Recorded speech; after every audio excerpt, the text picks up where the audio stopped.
بخوانید جان من شعر و غزل را، بکن اندیشه پیک اجل را، سر و سینه مزن در راه شیطان، که فردا میشوی آخر پشیمان. بروی خواهرم در راه اخلاق، بسر کن خواهرم یک چادر پاک، که بعضی نوجوانان گرگ و مارند، ز دنبالت همیشه در شکارند. ندارند فکر خواهرهای خود را، نمیخواهند به خود فحش و فجور را. ندارد رحم دادر با برادر، که گویا هر دو باشند از دو مادر.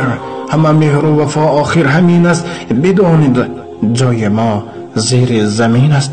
به حسرت ها همه در زیر خاکند، زن و فرزند آنها سینه چاکند. چون این است قانون این دار فانی، تو هم ای جان مهمان جهانی. بگفتم از کلام کبریایی، که شاید خواهرم با خود بیایی.